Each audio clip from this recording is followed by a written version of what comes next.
Bienvenidos de nuevo, muchas gracias por venir, muchas gracias a las personas que nos siguen online. Vamos con la segunda ponencia, Delincuencia organizada en el espacio iberoamericano, a cargo de la catedrática de Relaciones Internacionales de la Universidad Rey Juan Carlos, Sagrario Morán Blanco. Sagrario es catedrática de Derecho Internacional Público y Relaciones Internacionales en la Universidad Rey Juan Carlos desde 2019. Es secretaria del Centro de Estudios de Iberoamérica en la Universidad Rey Juan Carlos. Tiene diferentes temas de investigación, seguridad y defensa, cooperación internacional, y nos va a hablar, como decía, de la delincuencia organizada en el espacio iberoamericano. Gracias. Muchísimas gracias. Quiero expresar mi agradecimiento tanto al coronel don Manuel del Pozo López, subdelegado de Defensa en Cáceres, como al director de la Fundación Academia Europea Iberoamericana de Yuste, el señor don Juan Carlos Moreno. Muchísimas gracias, director. Muchísimas gracias a todos los que habéis participado en la organización de este seminario, al equipo formado por Guadalupe, por Carlos, por Nuria. Muchísimas gracias a todos. También gracias a todos los que estáis aquí, también a mi compañero, el profesor de Derecho Internacional Público y Relaciones Internacionales, Juan Manuel Rodríguez Barrigón, de la Universidad de Extremadura. Como bien decía Nuria, a mí me corresponde en este caso hablarles sobre la delincuencia organizada en el espacio iberoamericano. Y bueno, estaba leyendo lo que dice aquí el tríptico de las jornadas, como la Fundación Academia Europea Iberoamericana de Yuste, junto con el Ministerio de Defensa, lo que promueven es la democracia, los valores relacionados con la paz, con la seguridad y con la defensa. Y precisamente a mí lo que me corresponde hablar en esta conferencia es sobre qué peligros acechan a las todavía hoy, podemos decir, jóvenes democracias que se asientan en el espacio latinoamericano y caribeño. Y desde luego, bueno, pues ahí tienen ustedes en la diapositiva algunos de los peligros que más comprometen y dificultan la consolidación de la democracia en el espacio latinoamericano caribeño. Yo fundamentalmente me voy a centrar en este espacio y donde están pues la gran mayoría de los países que conforman hoy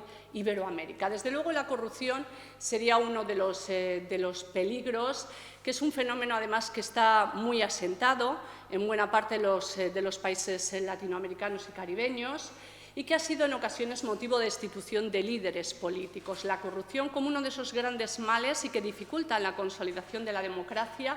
Otro de los males, que podríamos decir fenómenos que dificultan, sería la pobreza y la desigualdad social. Cuando hablamos del espacio latinoamericano caribeño, estamos ante la sociedad, la región más desigual del planeta, donde hay más ricos y muchos millones de pobres. Fíjense que Latinoamérica tiene más o menos un octavo de la población mundial, más o menos 500 millones de ciudadanos, y nos podemos encontrar más o menos, según nos dicen los indicadores de Naciones Unidas, en torno a con 140 millones de pobres.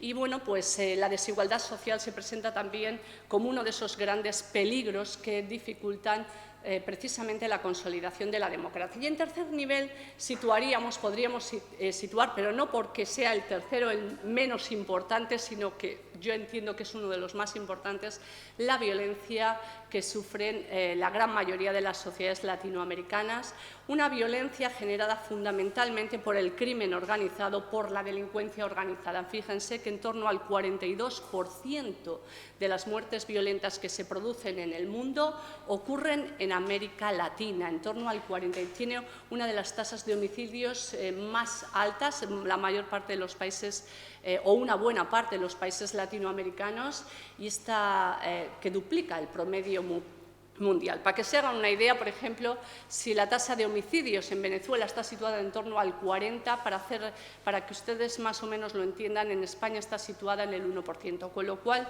vemos cómo la tasa de homicidios, entendida como el número de asesinatos dolosos por cada 100.000 habitantes, es mucho mayor en la región latinoamericana, y esta violencia, este índice, esta tasa de homicidios tan alta es fruto fundamentalmente de este fenómeno tan asentado en el espacio latinoamericano caribeño como es la delincuencia organizada.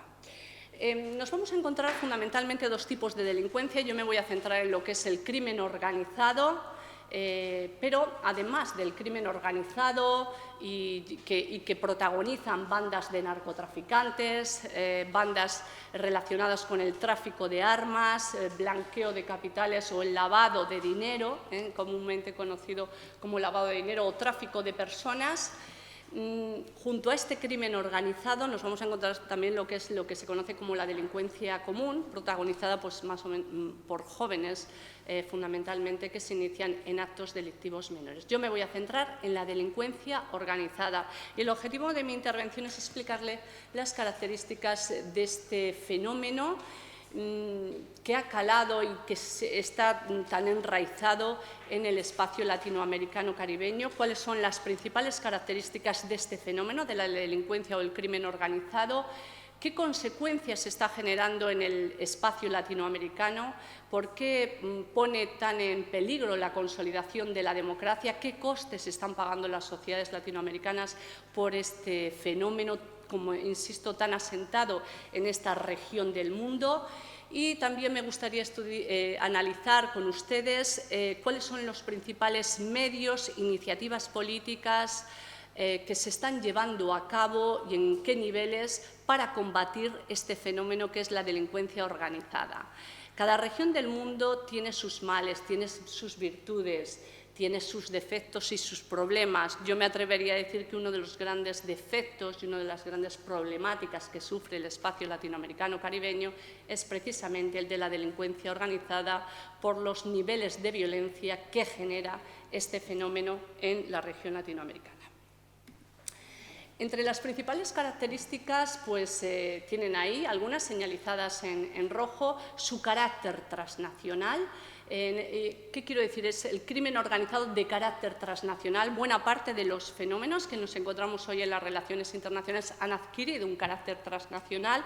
Los fenómenos como la delincuencia o el terrorismo ya hace mucho tiempo que no quedan retenidos en las fronteras de los estados, sino que como consecuencia también de la globalización son fenómenos que se han globalizado y se habla del carácter transnacional de estos fenómenos, y en el espacio latinoamericano caribeño vamos a decir que afecta prácticamente a todos los países, si bien es cierto que a unos les afecta de una forma más evidente que a otros. Países más afectados, pues diríamos todos que México, Honduras, Guatemala, países centroamericanos, El Salvador, Brasil, Venezuela serían algunos de los países más afectados, menos afectados pues quizás Chile, Uruguay o Paraguay, pero que también los vamos a ver, pero de una forma no tan evidente.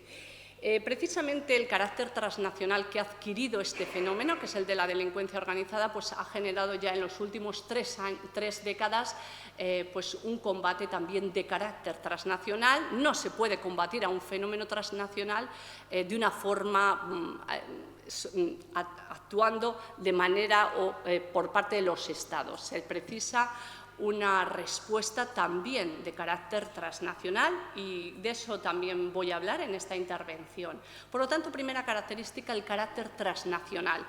Nos lo podemos encontrar en otros fenómenos como es el terrorismo. Hace mucho tiempo ya, desde principios del siglo XXI, que el terrorismo ya no es de carácter local, sino que ha adquirido ese carácter transnacional, afecta a buena parte de los estados del mundo, en Europa lo estamos viendo, con lo cual esto es una característica que van adquiriendo estos fenómenos fundamentalmente desde finales del siglo XX y principios del siglo XXI. La delincuencia organizada en el espacio latinoamericano también podemos apreciar otra característica, la diversificación en sus manifestaciones, y lo señalaba al principio de mi intervención. La delincuencia organizada protagonizada por el narcotráfico sería una de las principales manifestaciones, pero también el tráfico de armas, el lavado de dinero, y el tráfico de migrantes, la trata de personas serían algunas de las principales manifestaciones del crimen organizado en el espacio latinoamericano, pero desde luego, sin duda, la gran protagonista y la principal manifestación, desde mi punto de vista, de la delincuencia organizada sería el narcotráfico, sería una de las principales y, a mi juicio, la más evidente de las manifestaciones de la delincuencia organizada en el espacio latinoamericano. La producción, tráfico y distribución de drogas o narcotráfico. Se presenta, por lo tanto, como la principal manifestación de la delincuencia organizada o del crimen organizado en el espacio latinoamericano caribeño. El fenómeno del narcotráfico, que además vemos que se aprecian diferentes etapas, diferentes fases. Una primera fase sería la producción de la droga. Primero, si hablamos de la coca, sería la plantación de la hoja de coca y después de un proceso de elaboración para convertirla en cocaína, que es lo que consumen, es lo que se consume. Otra fase que sería el tránsito o transporte de esa droga para llegar al principal centro de acopio y de distribución de la droga, que sería en este caso México, lo hablaré más adelante. Y la tercera fase, el consumo, llegar a esos grandes centros de consumo de cocaína o de otras drogas, que los ubicaremos fundamentalmente en Estados Unidos, en Europa, pero cada vez más también en muchos países latinoamericanos. Atrás ya queda esa frase tan pronunciada por el que fuera uno de los grandes capos del narcotráfico, Pablo Escobar, ¿no?, cuando decía a finales de la década de los 80, nosotros producimos en Colombia, la distribuimos, pero no la consumimos. La consumen los países europeos, Estados Unidos, son los principales centros consumidores. Hoy cada vez más los países latinoamericanos también se manifiestan y se presentan como grandes consumidores de droga. Ya además asistimos en que la cocaína, aunque sí que es cierto que es una de las drogas más consumidas, bueno, pues también tienen cada vez un mayor protagonismo otro tipo de drogas, como puede ser la marihuana, el cannabis, o como puede ser las drogas sintéticas, las anfetaminas, el éxtasis o incluso la heroína, que también se produce en varios países latinoamericanos y se consume.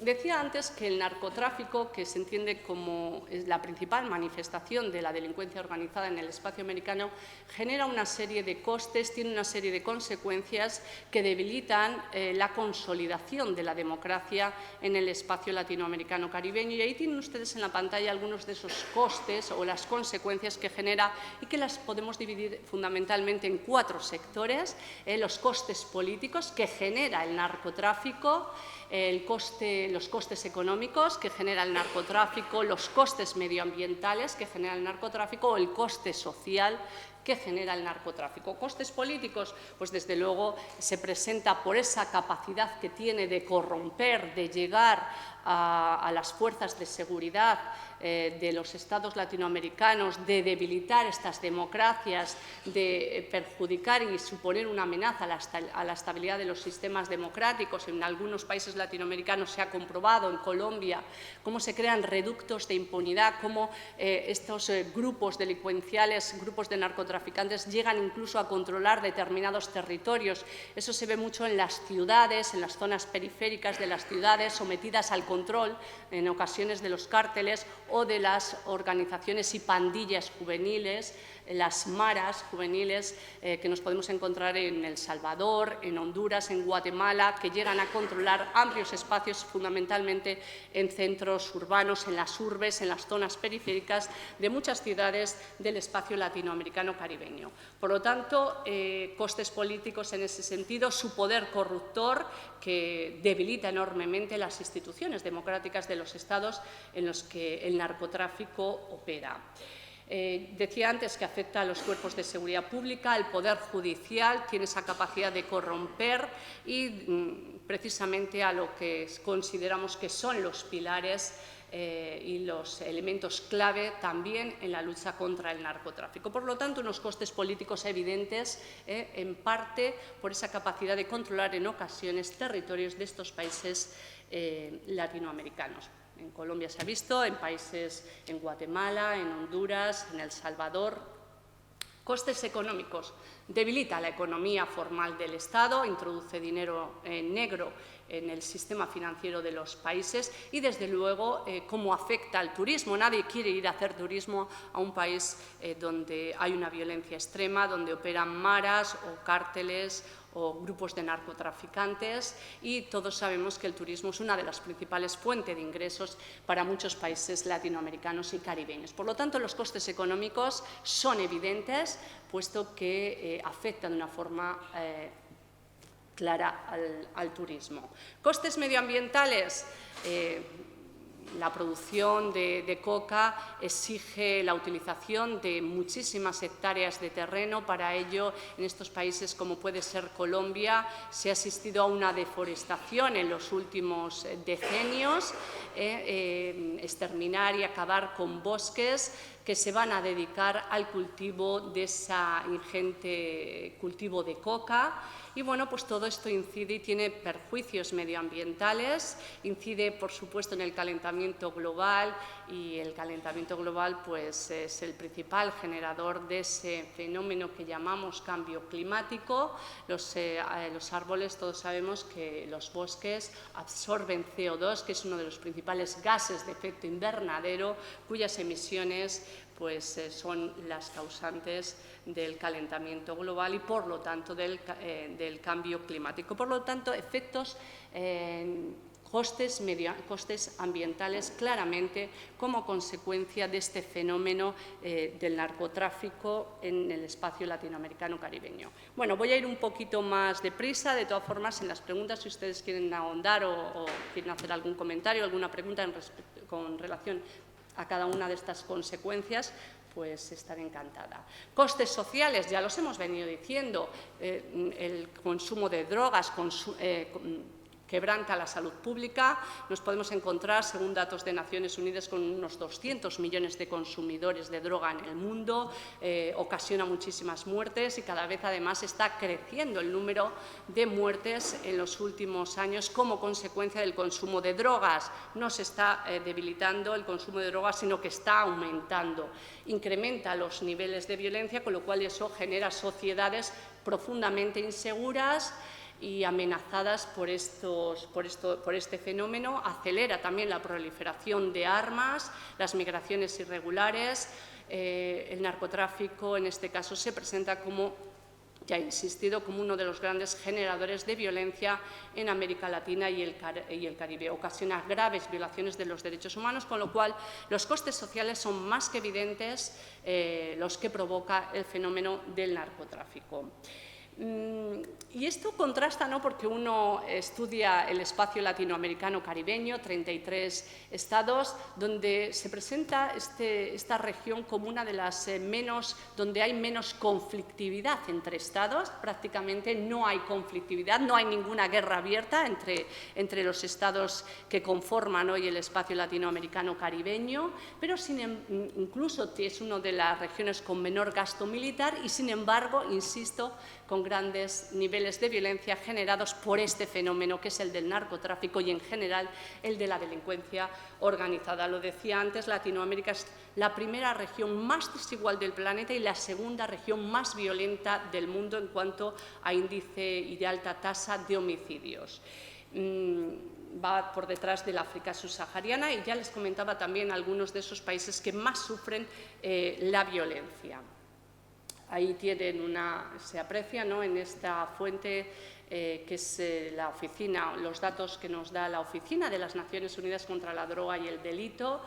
Brasil, Colombia, Ecuador, Venezuela, toda Centroamérica, México en negro, son países con las mayores tasas de homicidio más alta. En este mapa, bueno, pues también vemos que Rusia, Ucrania, porque es del año 2022 y ha entrado en guerra. Bien.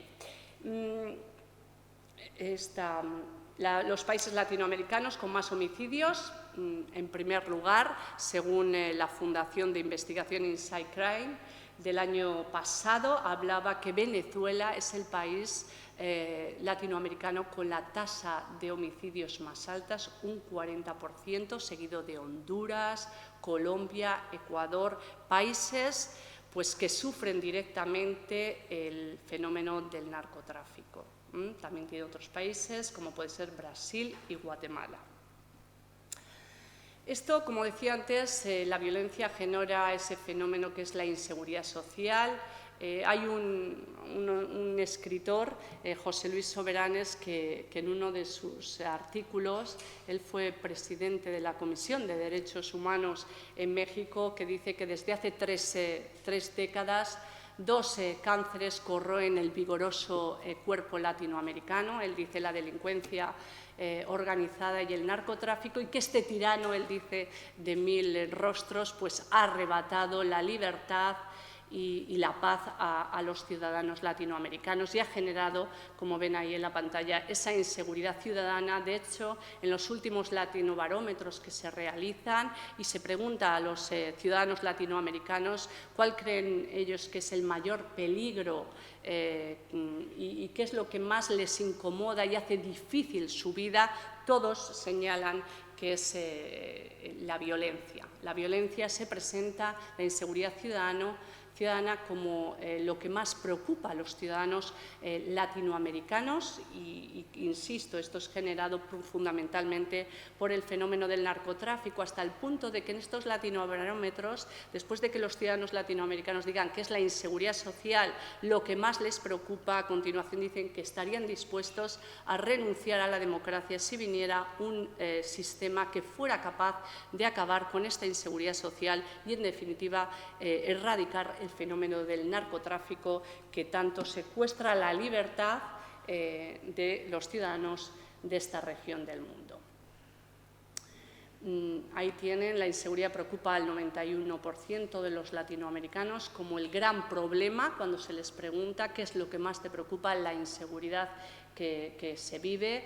Yo me recuerdo, ¿no?, de haber ido a Colombia y cómo, bueno, pues te montas en un taxi y te dicen los taxistas, yo en la época, en la década de los 80, en la década de los 90, ahora la situación en lo que se refiere a Colombia ha mejorado, pero ¿cuál era tu preocupación en la década de los 90? Dice, yo siempre salía por la mañana, cogía mi taxi y nunca sabía si iba a llegar a casa. Esa situación, ¿no?, de inseguridad, de que no sabes, pues no, a nosotros no nos pasa. Nunca he tenido yo esa sensación de salir de casa y no saber si voy a llegar. Siempre he pensado que voy a llegar y he llegado, ¿no?, obviamente, pero que te contesten de esa forma, siempre he tenido la sensación de no saber si cuando salía de mi casa iba a volver a regresar. Bueno, la inseguridad, por lo tanto, como la gran preocupación de los ciudadanos latinoamericanos y que incluso les lleva a decir que estarían dispuestos a renunciar a la democracia si con ello se consiguiera erradicar el fenómeno del narcotráfico y de la delincuencia organizada. Por lo tanto, el narcotráfico tiene una serie de costes que podríamos calificar tanto de tangibles como intangibles en prácticamente, como han visto, todos los sectores: político, económico, social, medioambiental de los estados. Y bueno, pues hemos señalado qué países, aunque afecta a toda la región, sí que es cierto que vamos a ver ese problema más acentuado en determinados países. Bien, decíamos antes también que el narcotráfico es un fenómeno de carácter transnacional, puesto que vemos varias etapas y no afecta a todos los estados de la misma forma. La primera etapa, decíamos, es la producción de la droga. En este caso, si nos referimos a la cocaína, a la hoja de coca, que se planta fundamentalmente en los países que conforman hoy la subregión andina. El principal productor de hoja de coca y cocaína, en primer lugar, estaría Colombia, seguido de Perú y, en tercer lugar, Bolivia. Serían los 3 grandes productores de hoja de coca y cocaína de la región latinoamericana caribeña, pero también del mundo. Fíjense que el 80-90% de la cocaína que se produce en el mundo tiene lugar en estos 3 países.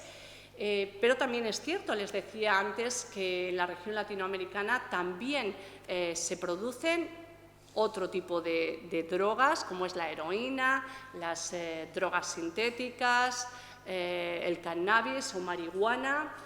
Por lo tanto, y aunque es cierto que son esos 3 países los principales productores, hoy en día la geografía de la cocaína también se extiende a otros países. México también se presenta como un productor, Honduras, Venezuela, Argentina, Brasil. Serían, en este caso, si les acabo de decir que el 80-90% de la cocaína que se consume se produce en la subregión andina, vamos a hablar que en estos países también producen, pero se trataría más bien de microcultivos en comparación con los países de la subregión andina. Incluso los países caribeños también cada vez más se presentan como productores. Ahora bien, microcultivos en comparación con los 3 países de la subregión andina. América Central está destacando ahora también por la producción de marihuana, heroína, cada vez se produce también más en México y se consume posteriormente en Estados Unidos. Además de la producción, que sería la primera etapa, decíamos antes que los principales centros consumidores son Estados Unidos, Europa.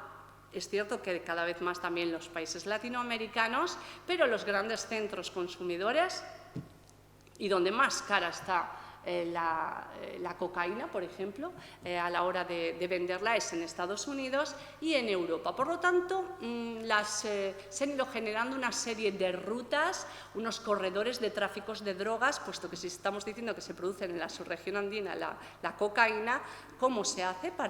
Nos lo comentaba el capitán de navío Ricardo, algunos de esos corredores, lo veíamos en las diapositivas que nos puso. Bueno, pues antes de llegar a Estados Unidos, los narcotraficantes tienen que transportar esa droga y se han ido diseñando grandes corredores de tráficos de drogas, pero no solamente, también de armas y de personas. Se utilizan tanto las vías terrestres como marítimas como aéreas. Si bien es cierto que buena parte de la cocaína que se produce en Colombia va por Ecuador, de ahí se utiliza la vía marítima. No sé si tengo aquí un mapa para que ustedes lo vean. Llegaría luego vía marítima, Ecuador, Colombia, y saltaría hasta los 3 países centroamericanos, Honduras, El Salvador y Guatemala, y de Guatemala saltaría a México, que sería, como decía antes, la central de acopio y distribución de la droga que se produce en los países sudamericanos.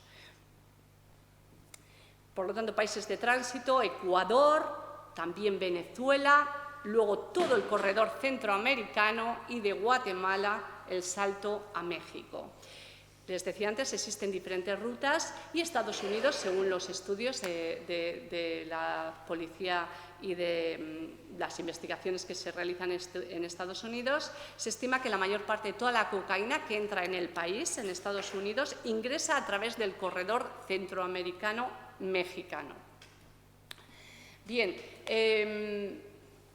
para el transporte de toda esta ingente cantidad de droga, fundamentalmente si nos referimos a la cocaína, lo que hacen las bandas y los grupos de narcotraficantes es utilizar a las maras.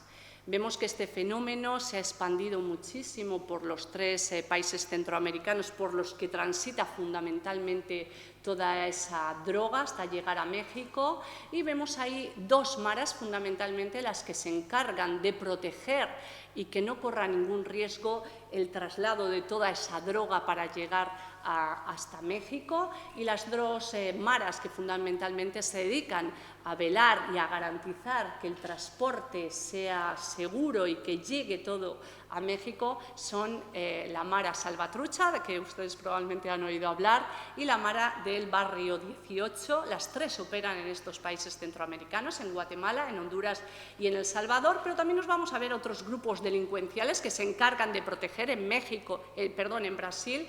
Cada vez más tenemos varias rutas que salen para trasladar y llevar la droga hasta Europa.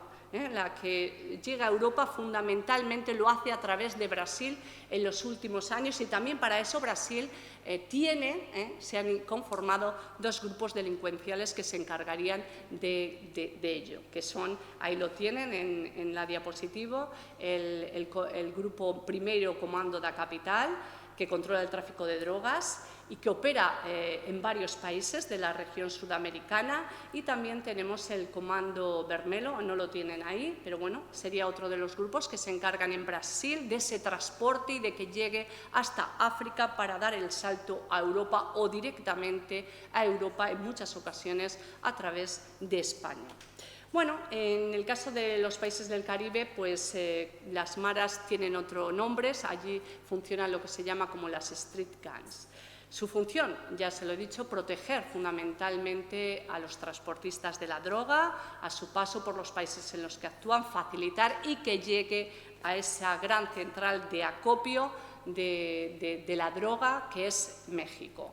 México se presenta como el gran distribuidor, y para eso desde la década de los 90, más o menos, cuando se acaba con esos dos cárteles de la droga tan potentes que existió en la década de los 80, el cártel de Medellín, dirigido por Pablo Escobar, y el cártel de Cali, vemos que desde la década de los 90 el gran distribuidor ha sido en México, y para ello se han ido creando y conformando diferentes cárteles de la droga que se encargan de distribuir todas esas cantidades que han ido por el corredor centroamericano y desde ahí de Estados Unidos pues, a los centros consumidores.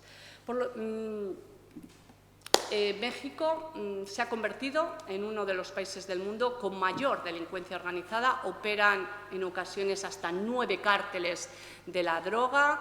Algunos de los más famosos son el cártel de Sinaloa, sobre todo cuando lo dirigía el Chapo Guzmán, ya ahora mismo en una cárcel estadounidense. Y bueno, pues otros cárteles que operan son el cártel del Golfo. Normalmente tienen el nombre de la zona, adquieren el nombre de la zona que ellos controlan. Y bueno, todos estos 9 o 7 o 11 cárteles de la droga que operan en México, pues son los generadores de esa violencia, una violencia que genera miles de muertos como consecuencia de los enfrentamientos con las fuerzas de seguridad, en ocasiones como consecuencia de los enfrentamientos entre ellas mismas para controlar y dominar determinados territorios. Bueno, ahí tienen ustedes en la pantalla los nombres de algunos de los cárteles más famosos. El cártel de Tijuana, aquí ha habido una evolución en cuanto a líderes. Yo recuerdo pues, la década de los 90, ¿no? el cártel de Juárez, con ese líder Amado Carrillo Fuentes, que hay incluso películas, y conocido como el Señor de los Cielos, precisamente porque disponía de una flota de aviones, de avionetas. En ese momento predominaba sobre todo el transporte de la droga a través de la vía aérea, hoy cada vez más complicada esa vía por los controles que existen.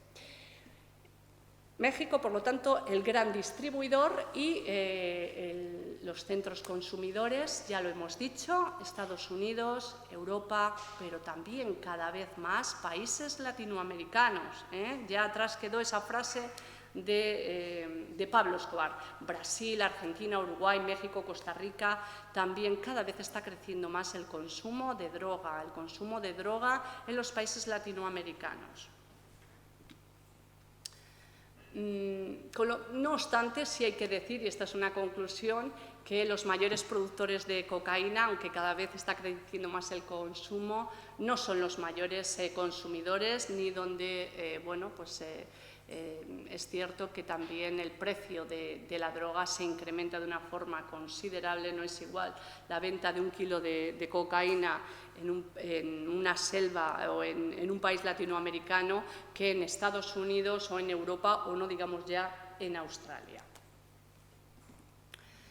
Bien, este fenómeno de carácter transnacional que ha adquirido esta expansión, esta capacidad, exige, como decía al principio de mi intervención, que no sé si ya me estoy pasando, 5 minutos más, pues exige también un combate de carácter transnacional. Es imposible debilitar o erradicar a este tirano de 1000 rostros, como así lo denominaba, ¿no?, el presidente de la Comisión de los Derechos Humanos de México, es imposible debilitarlo con medidas exclusivamente de carácter local o estatal. Los estados no pueden hacer frente a este fenómeno de manera solitaria.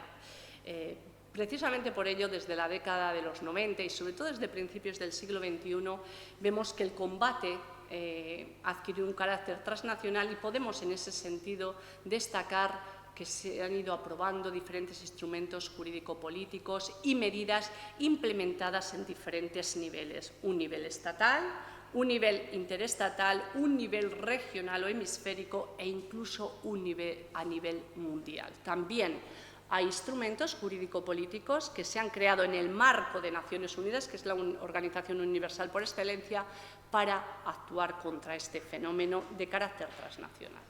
Bien, si hablamos de un primer nivel de carácter estatal, pues vemos que han primado sobre todo políticas estatales que se conocían y así se denominaban en los países latinoamericanos de mano dura, basada fundamentalmente en una actuación policial intentando ser muy contundente, más represiva, con actuaciones también, nueva normativa, crear nuevos tipos penales. Durante la década de los 70, 80 y 90 predominó a nivel de los estados eso que se llamó y que pusieron en marcha, que es la guerra contra las drogas, tal y como decía el presidente estadounidense Richard Nixon, ¿no? Hay que llevar a cabo esa guerra contra las drogas, y que se basó fundamentalmente en políticas represivas o, como se llamaba, de tolerancia cero para combatir el problema de las drogas. ¿Eso en qué se tradujo fundamentalmente? Eso que se llamó allí en esta zona de mano dura o tolerancia cero, pues fundamentalmente militarización de las fuerzas de seguridad del Estado, creación de cuerpos policiales militarizados con técnicas más propias de carácter más militar, utilización de armas de grueso calibre, quizás también porque lo exigía el combate y lo exige el combate en la lucha contra el narcotráfico, puesto que hemos visto que en muchas ocasiones se han tenido que enfrentar a los narcotraficantes con armas pues, más potentes que las que se utilizan por parte de las fuerzas de seguridad del Estado. Y eso también ha exigido y ha obligado, se han visto obligados muchos estados latinoamericanos a implicar al ejército en la lucha contra el narcotráfico. Eso lo hemos visto en muchos estados. México no ha dudado en utilizar al ejército para combatir a las bandas de narcotraficantes. Esto ha tenido su aspecto positivo y su aspecto pues no tan positivo. Desde luego el aspecto positivo es que se ha logrado, y ha sido el ejército en México quien ha logrado detener a los principales capos de la droga, porque a ellos había que enfrentarse pues casi con tanques, ¿no? Porque ellos también iban protegidos con tanques. En ese sentido, pues México se vio en determinadas ocasiones obligado a implicar al ejército. Eso, como ya digo, tiene su aspecto positivo y su aspecto pues no tan positivo y tan negativo, porque también se apreció que se incrementaba la violencia e incluso que hubiese una mayor violación de derechos humanos.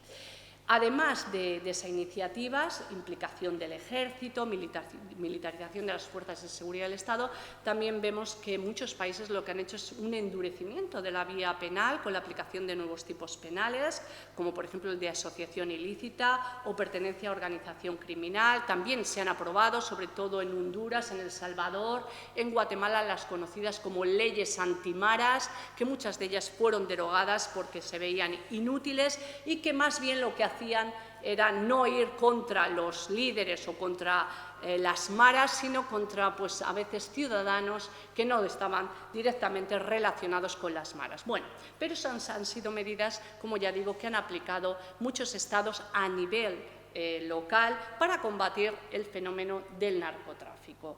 Un segundo nivel sería el nivel interestatal. Es evidente que este fenómeno transnacional exige de la cooperación entre los estados, porque, como decíamos antes, el narcotráfico no queda enmarcado dentro de las fronteras de un estado, sino que se expande por prácticamente todos los estados del espacio latinoamericano-caribeño, por lo tanto, exige y obliga a que exista una cooperación a nivel policial, a nivel judicial, una cooperación en materia de información necesaria para debilitar. La cooperación internacional se presenta como una de las claves y de los instrumentos más valiosos, desde mi punto de vista, para debilitar fenómenos como la delincuencia organizada o incluso, por supuesto, el terrorismo. Eso lo que ha llevado es al crecimiento, a un aumento de la cooperación interestatal entre los estados del espacio latinoamericano-caribeño y que se ha traducido en la firma de tratados de cooperación. México es el país que más acuerdos de cooperación en materia de lucha contra el narcotráfico ha firmado, por razones obvias que hemos explicado en esta intervención, y tiene acuerdos prácticamente con todos los países del espacio latinoamericano-caribeño y de la Unión Europea, con España, por supuesto, desde el año 1997. Además de la firma de esos tratados dirigidos a incrementar y mejorar esa cooperación en la lucha contra la delincuencia organizada, tenemos que hablar de planes específicos que han puesto en marcha determinados estados, los más afectados por el narcotráfico, como puede ser Colombia o México, y ahí ha estado Estados Unidos. Se han puesto en marcha planes, algunos han tenido más éxito, otros menos, en determinados momentos tuvieron más éxito, en otros pues parece que no fue así. Me refiero a Plan Colombia, que se pone en marcha en la década de los 90, con el objetivo, en un primer momento, de fortalecer militarmente al ejército para combatir a los grupos criminales. Posteriormente ha ido cambiando y evolucionando el Plan Colombia hasta que se ha mantenido.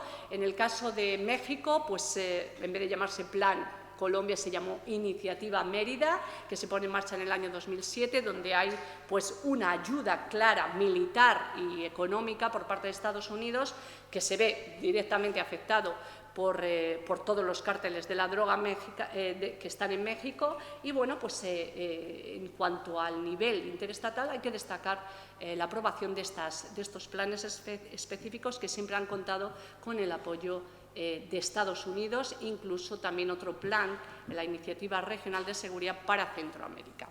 Esto quedaría incluido dentro de este segundo nivel, que es el interestatal, pero ahora me querría centrar los últimos 3 minutos, ya no les voy a molestar más. El tercer nivel, la lucha contra el narcotráfico, es el desplegado por la Organización de Estados Americanos, una organización hemisférica en la que están todos los estados latinoamericanos, y cómo la Organización de Estados Americanos se ha ido implicando en la lucha contra la delincuencia organizada y, en concreto, contra el narcotráfico.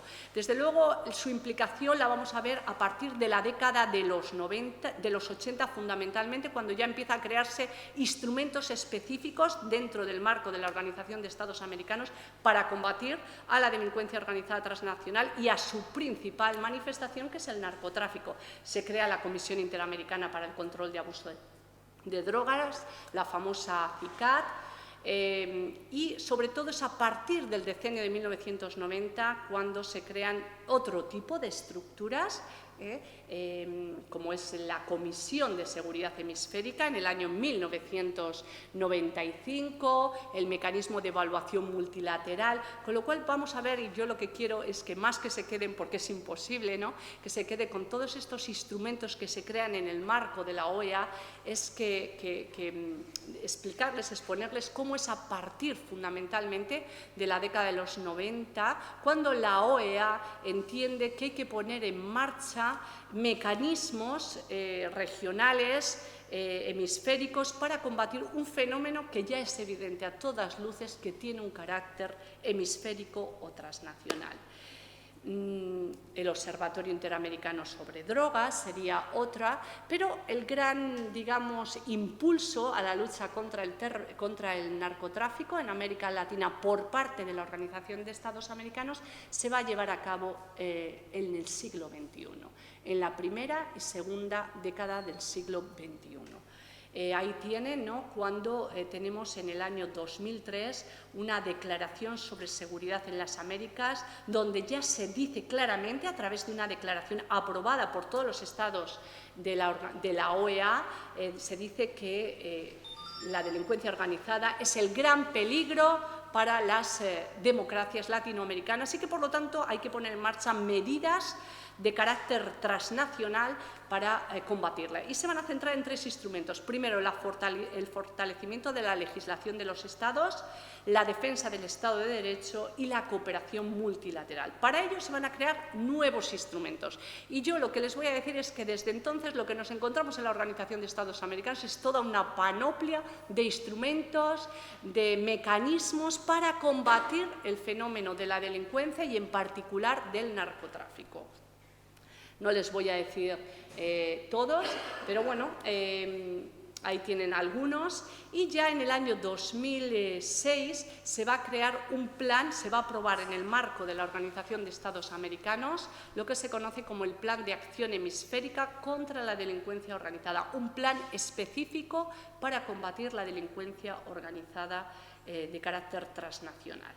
Van a ser, en este plan vamos a ver si uno lo lee, cómo se plantean acciones específicas para debilitar y, en la medida de lo posible, erradicar el fenómeno de la violencia.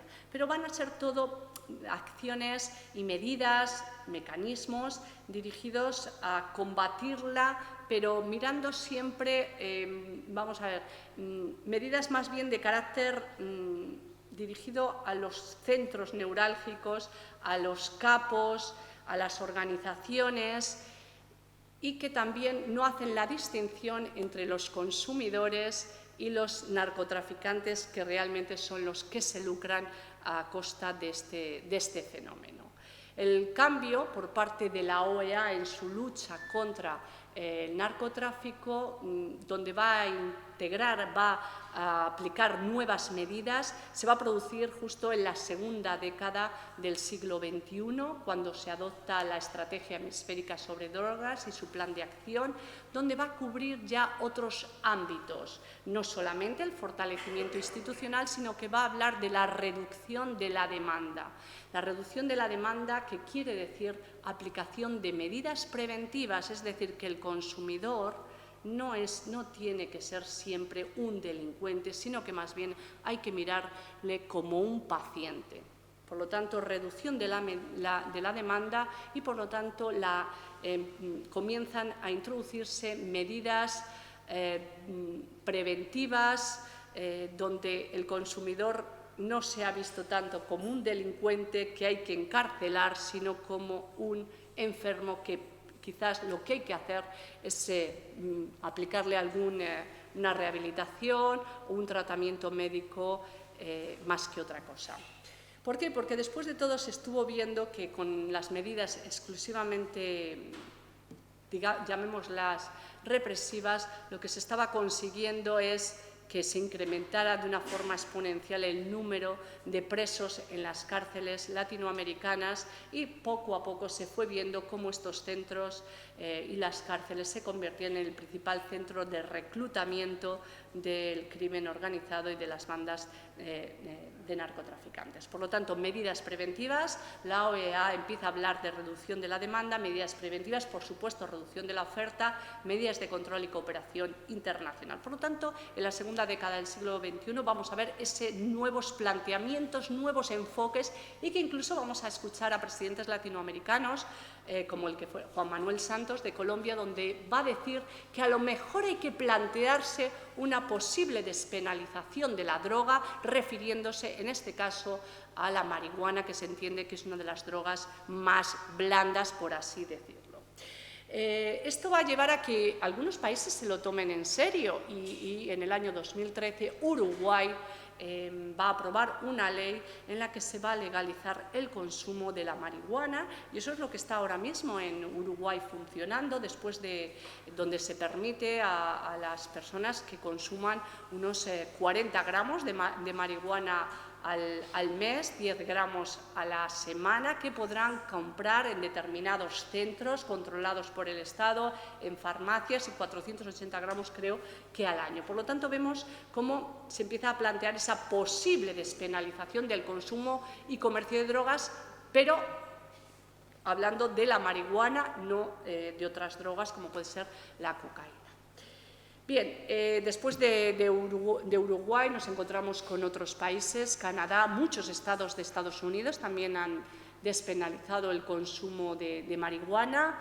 En Europa también nos encontramos con algunos países, pero bueno, ese es otro de los planteamientos que no ha progresado más de lo que les estoy comentando. Y esta es la situación actual y estas son las medidas que han ido aplicando la Organización de Estados Americanos. Se podría hablar muchísimo más de esto, yo he dado simplemente unas pinceladas, con lo cual si ustedes quieren hacerme alguna pregunta al respecto. Y en el plano más de carácter mundial, en el marco de Naciones Unidas, pues quizás lo que tenemos que destacar es la aprobación en el año 2000, con lo cual vemos cómo esta lucha contra la delincuencia organizada en el marco de las relaciones internacionales, pues no es de hace tanto tiempo, porque la Convención contra la delincuencia organizada transnacional se aprobó en el año 2000 y entró en vigor en el año 2003. Es decir, tenemos una convención que se encarga de actuar y que se entiende como un tratado, por lo tanto, de carácter vinculante para combatir un fenómeno que es el de la delincuencia organizada, y lo digo y lo destaco porque esto no se ha conseguido a propósito o en relación con el terrorismo, aunque sí se ha perseguido y se ha buscado. Lo hemos conseguido para el caso de la delincuencia organizada. Tenemos la Convención de Palermo, la Convención de las Naciones Unidas contra la Delincuencia, pero no lo hemos logrado para el caso del fenómeno del terrorismo. Y además viene acompañado de 3 protocolos también que están en vigor, uno dirigido contra la trata de personas, especialmente mujeres y niñas, otro contra el tráfico ilícito de migrantes y otro contra el tráfico de armas. Y este sería, digamos así, a grosso modo, el combate y el despliegue que se está realizando en la lucha contra este fenómeno de carácter transnacional que es la delincuencia organizada y en concreto su principal manifestación, que es el narcotráfico. A día de hoy, a pesar de este despliegue, el narcotráfico sigue siendo un fenómeno muy presente en las sociedades latinoamericanas y uno de los grandes males que sufren fundamentalmente los ciudadanos de esta sociedad. Muchísimas gracias a todos por escucharme.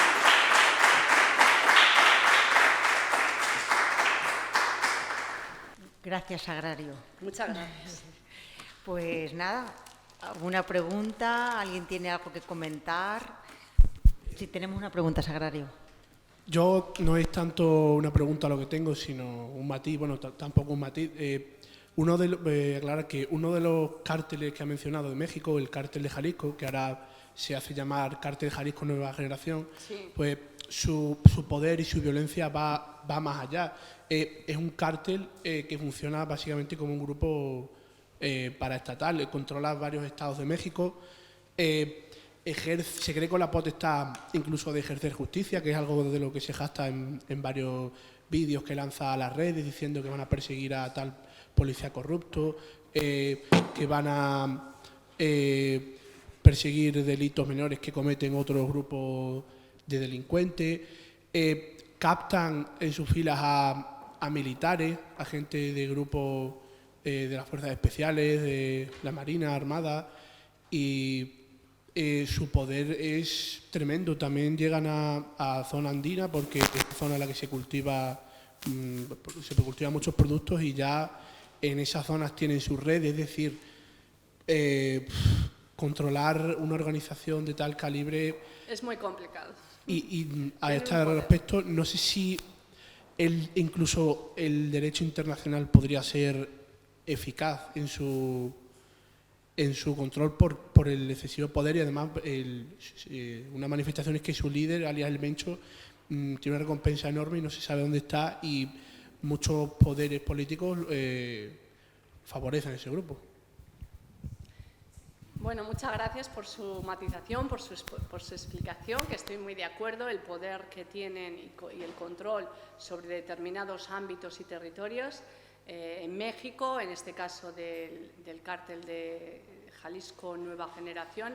Es evidente, no lo conozco en concreto este cártel, no tengo un conocimiento profundo de cada uno de ellos, pero sí sé que controlan territorios y que, desde luego, desde mi punto de vista y de los grandes investigadores de estos fenómenos, dicen que este fenómeno no podría haber adquirido la dimensión y el poder y la potencialidad que tienen sin la complicidad del poder político.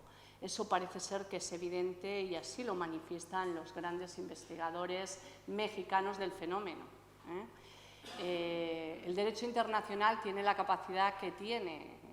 El derecho internacional lo aprueban los Estados. Es una herramienta más para debilitar el poder del narcotráfico, uno más.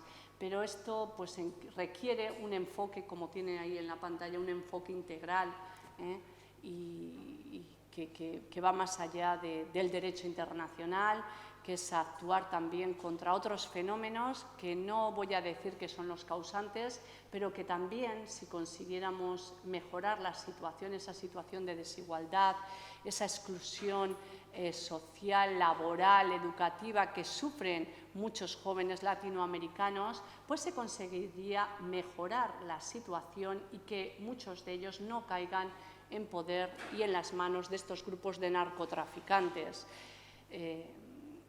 El tema es muy complicado y muy complejo, como se está viendo.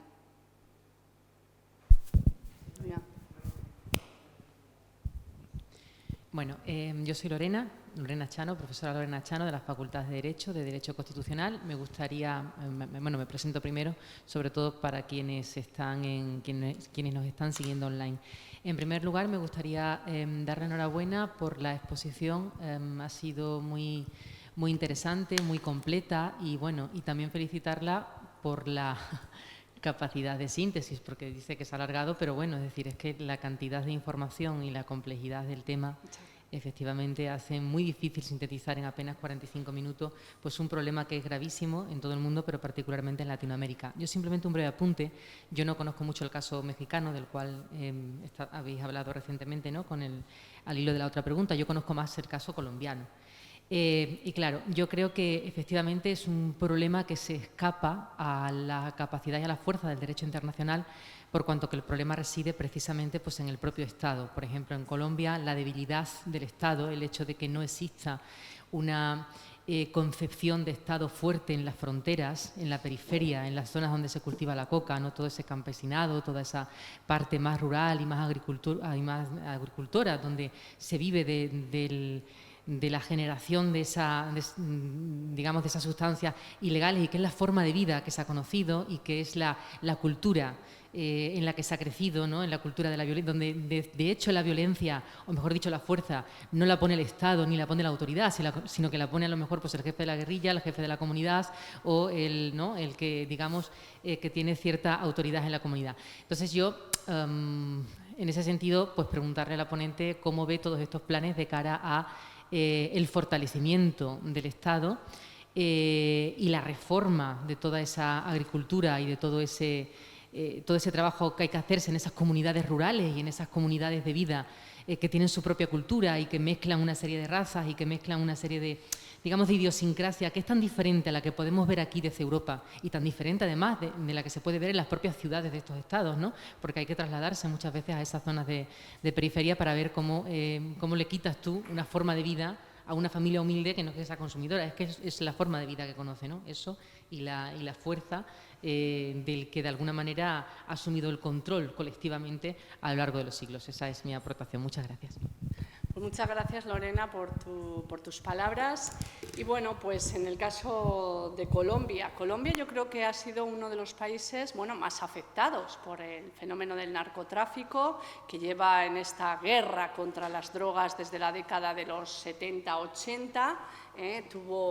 Vivió esa etapa durísima en la década de los 80 hasta la muerte del líder del cártel de Medellín, Pablo Escobar.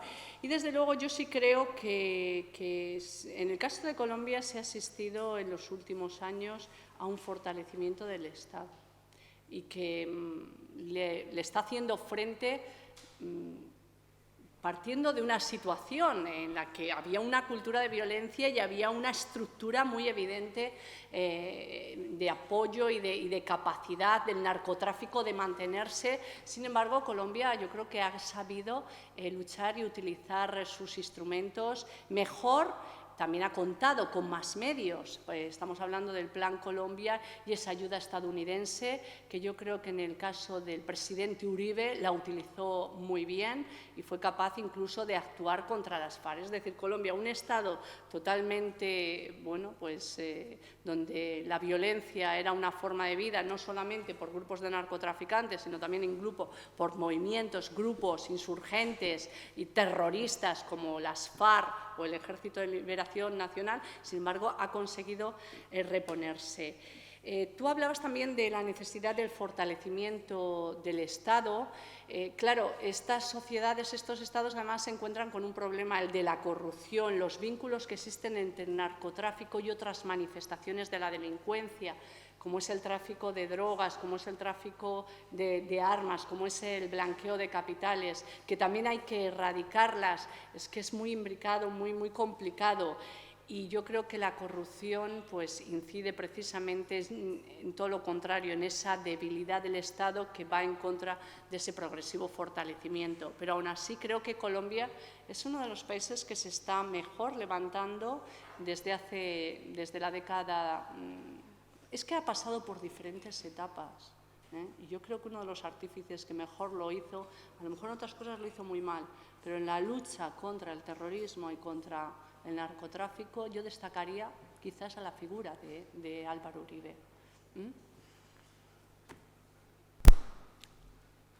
¿Alguna pregunta? Sí, tenemos una pregunta.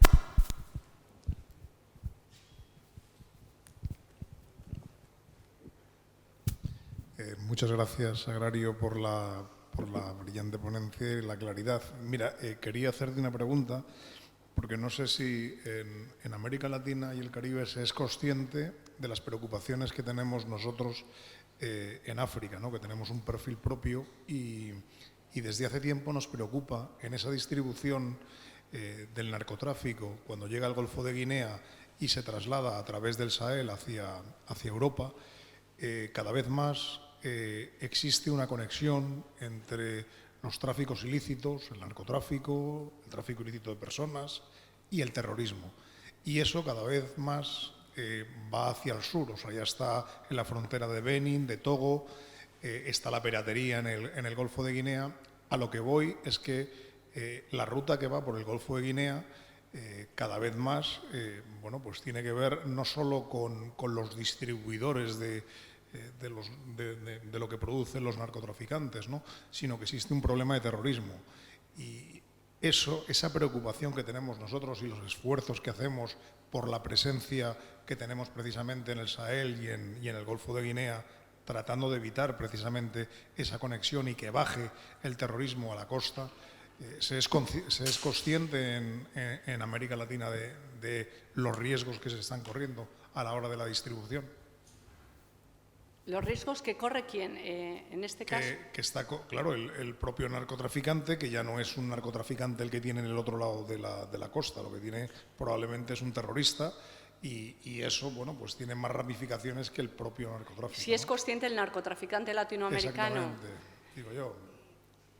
Pues no deben entenderse bastante bien, ¿no? Los narcotraficantes latinoamericanos con el terrorismo, no sé si del Sahel, desconozco las conexiones, pero sí soy consciente de eso que usted acaba de comentar, pero hay conexiones, desde luego, entre el narcotráfico, sobre todo el de estos dos grupos delincuenciales de los que le hablaba de Brasil, el Comando Vermelho y el Comando da Capital, sí que tienen conexiones con el terrorismo del Sahel, con las organizaciones Ansardine, o otras, Boko Haram, pero desconozco exactamente esa relación. Existe, pero no sé hasta qué punto, o cómo se lleva a cabo, lo desconozco.